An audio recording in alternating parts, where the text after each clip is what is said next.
think I'll be ready. Oh. I think it'll be just fine.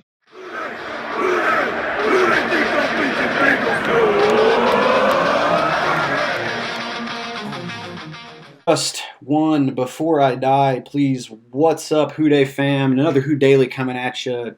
Wednesday, is it? Wednesday, March 10th, the year of our Bengals 2021. So, what I wanted to talk about today, I'm on the wrong screen. How about that? Here they are, cuts. The cuts keep coming. The NFL from across the league. I don't think the Bengals cut anyone. But these cuts that everyone's been talking about that are coming, they're going to come hot and heavy. Big batch of them hit today. We'll talk about that. Also, Zach Taylor had a press conference where he said a bunch of meaningless words. So I won't say much about that.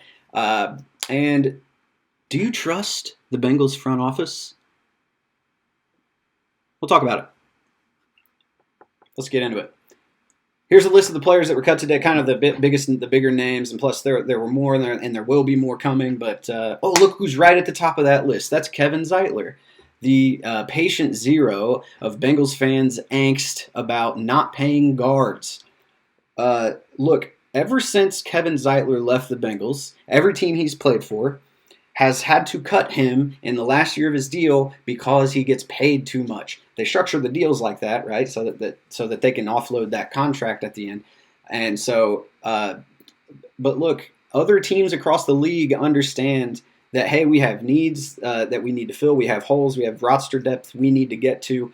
We also, the cap number is not as high as we needed it to be this year. We got to get our cap under control. And look, they're cutting players, right? Now, the Bengals didn't cut Carl Lawson or William Jackson III, but it's the same situation. If they had tagged these players, you're talking about a $13 to $18 million hit between Lawson or William Jackson, and that's the same scenario. That's too much money on the cap for them to fill the holes on their roster that they need to fill. Just like these teams, the Giants released Kevin Zeitler, the Vikings released Riley Reif. You see some interesting targets on here for the Bengals as well. It'd be really interesting, wouldn't it, to have a storyline of Kevin Zeitler coming home to protect the new guy to Cincinnati. I hope they reach out. I mean, he's still one of the top guards in the league. He probably still has 3 or 4 more elite guard years in him. Maybe not elite, but top of the league type guard years in him. I really hope they do that. I hope they reach out to Emmanuel Sanders and get that legitimate deep threat that they really actually need, so that their possession contested catch guys can work underneath the way that this offense is supposed to work. There are some exciting players on here, but let's pump the brakes a little bit on all the criticism for the Bengals not spending huge on tagging their players. The players, let's remember, the players don't like the tag. Teams don't really like the tag because they almost always end up overpaying. And so, let's let them prove to us that they don't know what they're doing before we just assume that, right? Because this is a new day, they say. These are new stripes. They're trying to drum up excitement among the fan base, something they hardly ever did before. I don't remember in my lifetime them trying to do it. They've got new fresh blood, as it were, in the front office, working these things. So let's let them take us on this journey. Let's not poo-poo it just because we like to poo-poo, okay? Do you trust the Bengals front office? I say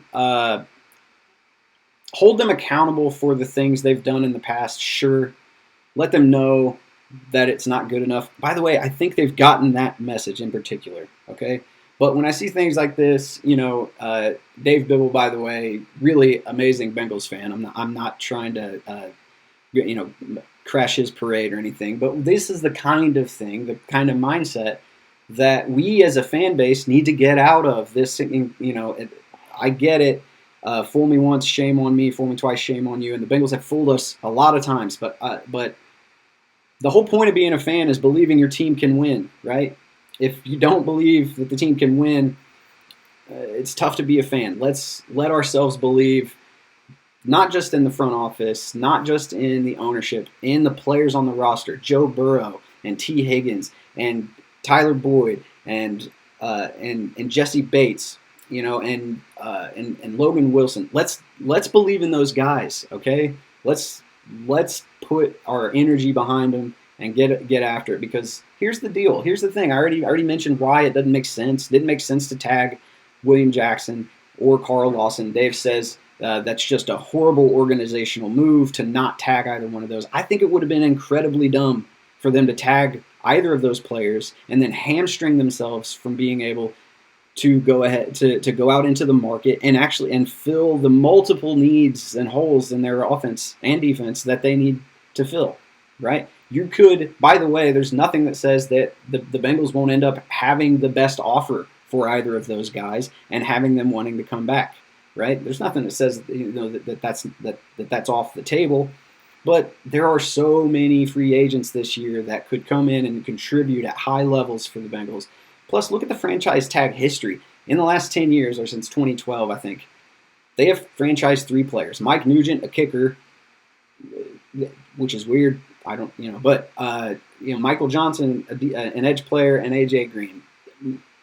None of those players did hardly anything of value on their tag, right? So they paid them, you paid them way too much money to get almost nothing out of them. And then the only one that came back after being tagged was Michael Johnson, and he didn't really perform very well after coming back anyway. He was on the downside of his career, and the Bengals learned that the hard way.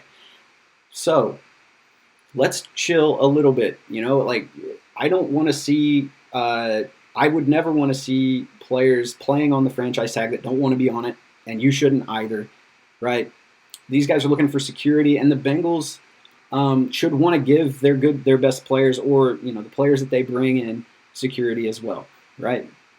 And that's all I'll say about that. Let's stop the negativity just until they prove us wrong. Okay, I'm not saying that we need to blindly follow these guys. What I'm saying is, let's give them a shot, because I think they at least deserve a shot. Okay. The Zach Taylor press conference, by the way, I had a tweet today that said watching coach press conferences in the NFL is like watching a dormant volcano. It's boring, but we have to do it just in case. He didn't say anything. He just didn't. I mean, it was coach speak the whole time, which is fine. Whatever. Get excited about the Bengals signing some free agents coming up. This free agent market's going to be crazy. It's going to be exciting. I'll be covering it all right here. So until next time, big hoo-day to everybody. Love you guys. See you next time.